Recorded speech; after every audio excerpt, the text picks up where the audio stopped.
Dune Awakening keeping you awake at night? The big changes are coming to the game. This and more, incoming! Hello Space Monkey, you're watching Space Crazy. Welcome to the channel and to a regular news roundup. Here you'll find news around any kind of science fiction game, especially if it has to do with space. If something happened last week in your favorite SF game and we missed it, be sure to tell us in the comments and we'll add the game to our list. My name is Serta and I will be your host for this video. Man, this week was full of new things for us sci-fi gamers to look forward to. Information about Subnautica 2, a big update to Dune Awakening, an important update to the altars, and so much more. It's better if we start with the news right away.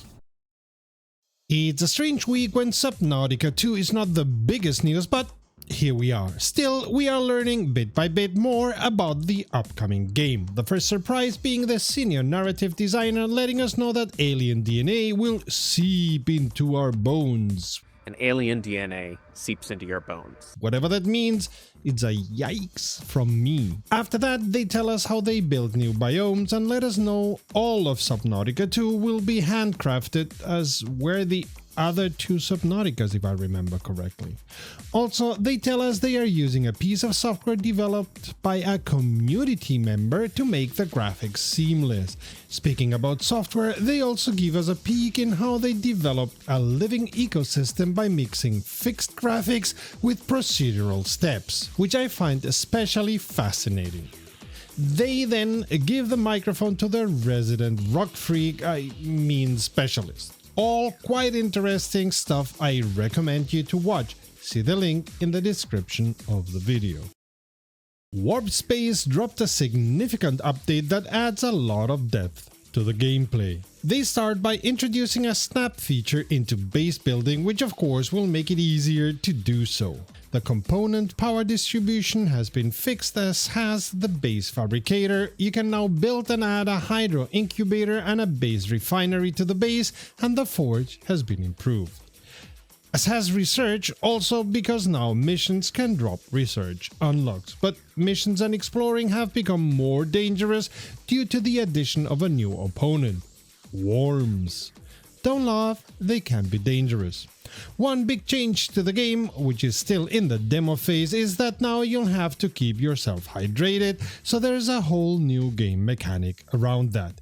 Keeping hydrated is important for your movement. You will be able to monitor your hydration level in the UI. You can craft water bottles, use a water purifier, and you will hear yourself eating and drinking. Furthermore, the brightness of your light sources can be adjusted now, and many of your tools have been updated.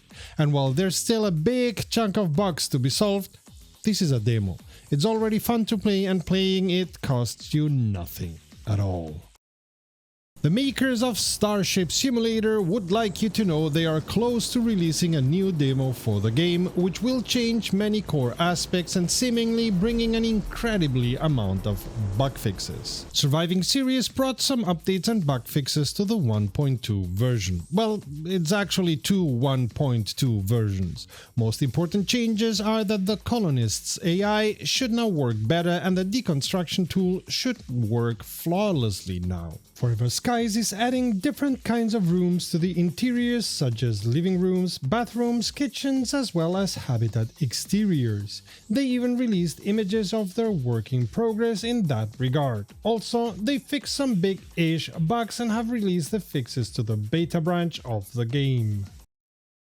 While everybody is talking about Dune Awakening for good and bad reasons, the altars came out at the same time. They are different games altogether, but let's not go there. Let's talk about the latest patch they dropped. This being more of a base building and surviving adventure game, the developers had to iron out some rough spots where decisions by your altars would get you stuck. We're not giving out more details because that would be spoiling the game. That goes also for infinite narrative loops. Also, they solved some graphics issues that happened specifically to Game Pass PC users. Note that you may need to turn VSync off and on again for them to work. Also, if you started the journey with less than 24 hours left before a rebellion and got a permanent black screen, this seems to have been solved, but you need to start a new playthrough to get around that. Rock and a hard place kind of thing, really. Dune Awakening is changing a lot of things, and you may have been submitted to a ton of updates in the last week. While unluckily they have not solved any of our UI peeves, see the link to our review up there, they had much bigger fish to fry as the community hated the change from PvE to PvP in the deep desert late game stages. In my opinion, once again a result of the indecision by product management about what this game is supposed to be. While control points and shipwrecks are all still PvP, the southern half of the deep desert map is now PvE when it comes to Imperial testing stations, caves and everything not being the aforementioned control points and shipwrecks. They are still incentivizing going north to PvP by having more resources available there than in the south. The loot will also be of higher quality in the north.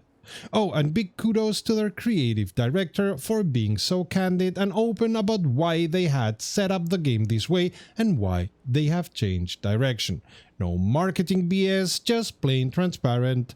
We thought this, you all wanted that, we went the wrong way, we hope we're getting it right now. The world of gaming and the world in general could use more of this no-nonsense approach, which we've luckily also have been getting from the developers of Baldur's Gate 3 and Helldivers 2. They also notice Scout Ornithopters to be overpowered, dang, so that adding a rocket launcher module to them will decrease their maximum speed by 20%, while Assault Thopters only get the speed reduced by 10%.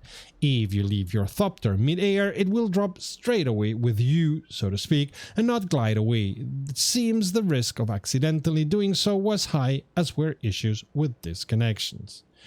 Oh, and you won't get damage when being hit by vehicles, which until now was the easiest way to win PvP.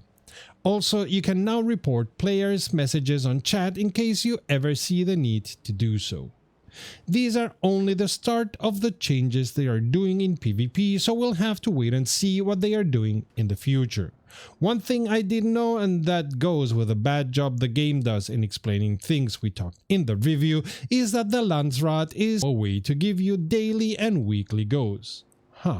Now I know what to do when I don't know what to do, which is still ways away as a solo player. And while they say corpses should not obstruct you in melee attacks, I still had this issue last night, or maybe I was tripping on spies, who knows. They have also released impressive statistics about the game. Not only have they sold over 1 million licenses to the game, the starting mentors are quite evenly spread, while there's a small majority for Bene Gesserit. And most all of the players seem to have died by Shai Hulud. Well, I know I died 2 or 3 times, so maybe that number just shows some of us are slower in learning. Of course, there's also been a ton of minor and major bug fixes I won't bore you with. You'll find the list and more following the links in the description of this video. Also, they have made clear they are going to add more PvE content and endgame activities within game expansions and as DLCs in the future. If you want to help with the development of the game or want to know what's upcoming, there is now a public test client you can download and use that is completely separate from the main game client. Be aware that using that test client means you're using an unfinished version released for testing, and that means that all sort of things can happen to your PC. The version may be the wrong kind of buggy and there is zero customer support for you there. Your character progression will be saved between test versions though, so this could be an interesting way to play for the more adventurous of you.